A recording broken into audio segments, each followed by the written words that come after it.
एक लड़की थी दीवानी सी, एक लड़के पे वो मरती थी। नजरें झुका के शर्मा के गलियों से गुजरती थी और अचानक एक ट्रक आया और उसे कुचल कर चला गया। दोस्तों, बॉलीवुड एक सपना है, एक ऐसी दुनिया जहां हर चमकती रोशनी के पीछे होती है लंबी जद्दोजहद और हर मुस्कुराते चेहरे के पीछे होती है संघर्ष की कहानी। लेकिन आज की कहानी जरा अलग है, जिसे आपने सालों से प्यार भी किया और वार भी किया, क्योंकि एक कहानी है किंग खान यानी शाहरुख खान के बेटे आर्यन खान की। बहुत सारा प्यार और थोड़ा सा वार। आर्यन खान ने अपनी पहली web series Bads of Bollywood का पहला लुक दुनिया के सामने पेश किया और यकीन मानिए ये पल फैंस के लिए किसी त्योहार से कम नहीं था, क्योंकि इस लुक ने सिर्फ एक नए प्रोजेक्ट का दरवाजा नहीं खोला बल्कि एक नए सफर की शुरुआत भी कर दी। वो सफर जिसे आर्यन खान ने चुना है बतौर डायरेक्टर। जी हाँ दोस्तों, जहां शाहरुख खान ने अपने कैरियर की शुरुआत एक्टिंग से की थी, वहीं आर्यन खान ने एक्टिंग की बजाय डायरेक्शन को चुना और ये फैसला उन्हें सबसे अलग और खास बनाता है।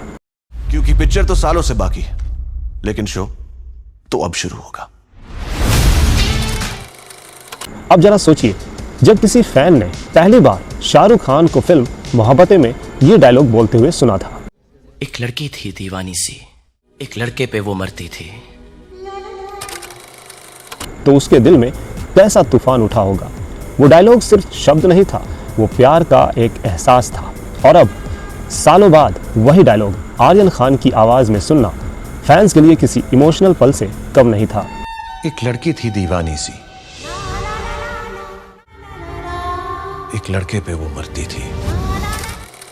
प्रोमो की शुरुआत इसी लाइन से होती है और दोस्तों यहीं से शुरू होता है वो इमोशनल कनेक्शन जो इस सीरीज को खास बना देता है। एक तरफ पिता की विरासत और दूसरी तरफ बेटे की नई शुरुआत। और पिक्चर। अब बात करते हैं इस सीरीज के नाम की। तो इस सीरीज का नाम है बैड्स ऑफ बॉलीवुड। लोगों को जब पहली बार ये नाम सुनने को मिला तो सबके दिमाग में एक ही सवाल उठा कि आखिर ये कहानी है किसके बारे में। बॉलीवुड के नाम के साथ अगर कोई कड़वा या विवादित शब्द जुड़ जाए तो लोगों की उत्सुकता और बढ़ जाती है और यहाँ भी यही हुआ। इस सीरीज का नाम ही ये बता देता है कि ये कहानी उन चमकदार पर्दों के पीछे छुपे साये की है, उन गहरे राजों की है जिन्हें अक्सर दुनिया से छिपा दिया जाता है। और कुछ लोग हीरो पैदा होते हैं।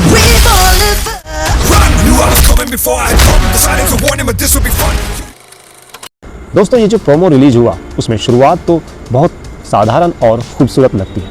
लक्ष्य लालवानी और सहर बम्बा की झलक दिखाई जाती है। दोनों को एक पारंपरिक बॉलीवुड जोड़ी की तरह पेश किया जाता है। रोशनी, रंगीनियां, गाने और रोमांस, सब कुछ बिल्कुल वैसा ही जैसा हम बॉलीवुड की हर फिल्मों में देखते आए हैं। लेकिन तभी अचानक स्क्रीन का रंग बदल जाता है, म्यूजिक धीमा हो जाता है और कहानी में आता है एक बड़ा मोड़। वो मोड़ जो दर्शाता है कि ये सीरीज बॉलीवुड की बाकी कहानियों जैसी नहीं है। ये कहानी है सच्चाई की, अंधेरों की और उन रहस्यों की जिन्हें पर्दे पर लाना आसान नहीं। क्योंकि मेरा शो भी थोड़ा सादा है। अब जरा बात करते हैं इस सीरीज की स्टार कास्ट की। लक्ष्य लालवानी। टेलीविजन से लेकर फिल्मों तक लक्ष्य लालवानी अपनी मेहनत और लुक्स की वजह से चर्चा में रहे हैं। कहा जा रहा है कि इस सीरीज में उनका किरदार बेहद लेयर्ड है, यानी बाहर से चमकदार लेकिन अंदर से एक टूटा हुआ इंसान। सहर बम्बा भी इस प्रोजेक्ट का अहम हिस्सा है। उनकी मासूमियत और स्क्रीन प्रेजेंस इस सीरीज को और भी आकर्षक बना देती है, लेकिन उनके किरदार में भी एक ऐसा ट्विस्ट है जो दर्शकों को चौंका देगा। ऐसा लगता है इंडिया के सबसे बड़े स्टार की बेटी होना। दोस्तों आर्यन खान ने इन दोनों चेहरों को चुनकर साफ कर दिया कि वो सिर्फ बड़े सितारों के भरोसे अपना कैरियर शुरू नहीं करना चाहते, बल्कि टैलेंटेड कलाकारों के साथ मिलकर नई कहानियां गढ़ना चाहते हैं। बॉलीवुड की दुनिया बाहर से जितनी चमकदार दिखती है, अंदर से उतनी ही अंधेरी भी होती है। ग्लैमर, स्टारडम, शोहरत, इन सब के पीछे छुपा होता है स्ट्रगल, पॉलिटिक्स और कई अनकही कहानियां। बैड्स ऑफ बॉलीवुड का नाम और इसका प्रोमो ये साफ बता देते हैं कि ये सीरीज किसी अनकहे सच को सामने लाने वाली है। That's my boy. What a party! क्या पार्टी! Bullshit party. जैसे ही प्रोमो रिलीज हुआ, सोशल मीडिया पर मानो आग सी लग गई। किसी ने लिखा, आर्यन खान ने साबित कर दिया कि वो सिर्फ शाहरुख खान के बेटे नहीं बल्कि एक टैलेंटेड फिल्म मेकर भी है। तो किसी ने कहा, यह सीरीज बॉलीवुड के बारे में लोगों की सोच बदल कर रख देगी।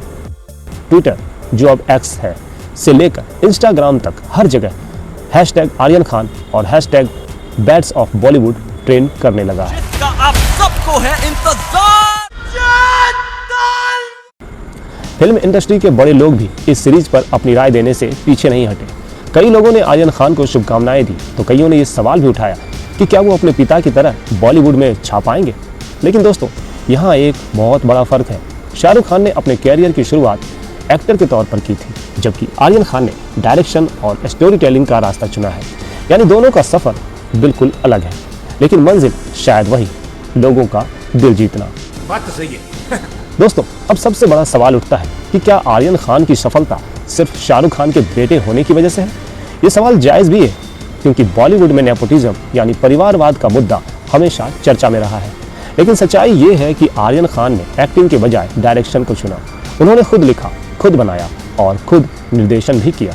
यानी उन्होंने वो रास्ता चुना जहां उनका टैलेंट ही उनका असली हकदार है।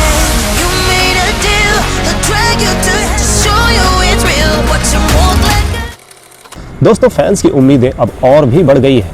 लोग ये जानने के लिए बेचैन हैं कि पूरी सीरीज में आर्यन खान क्या नया दिखाने वाले हैं। क्या ये सीरीज बॉलीवुड के अंधेरे सच को सामने लाएगी या फिर ये एक काल्पनिक लेकिन असरदार कहानी है? फैंस का कहना है कि अगर शाहरुख खान ने एक्टिंग से हमें सपने दिए तो आर्यन खान डायरेक्शन में हमें हकीकत दिखाएंगे।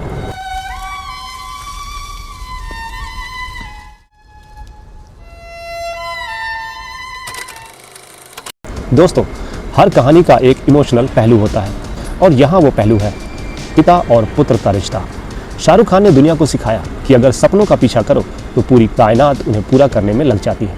किसी चीज को दिल से चाहो तो पूरी कायनात से तुमसे मिलाने की कोशिश में लग जाती है। और अब आर्यन खान उसी सपने को एक नए अंदाज में पूरा कर रहे हैं। उनका पहला डायलॉग, उनका पहला प्रोमो और उनकी पहली सीरीज सब कुछ इस बात की गवाही देता है कि बॉलीवुड का अगला सफर अब और भी दिलचस्प होने वाला है। तो दोस्तों, तैयार हो जाइए, क्योंकि बैड्स ऑफ बॉलीवुड सिर्फ एक वेब सीरीज नहीं बल्कि एक नई सोच, एक नई पीढ़ी की कहानी है। थोड़ा ज्यादा हो गया ना, आदत डाल लो, क्योंकि मेरा शो भी थोड़ा ज्यादा है। तो दोस्तों, आपको आर्यन खान के निर्देशन कैरियर की ये शुरुआत कैसी लगी? क्या आपको लगता है कि बैड्स ऑफ बॉलीवुड की सोच बदल पाएगी? नीचे कमेंट में अपनी राय जरूर बताइएगा। और अगर वीडियो पसंद आया हो तो लाइक, शेयर और सब्सक्राइब करना मत भूलिएगा। मिलते हैं अगली वीडियो में किसी नई कहानी के साथ। और थोड़ा सा बार, लेकिन शो तो अब शुरू होगा।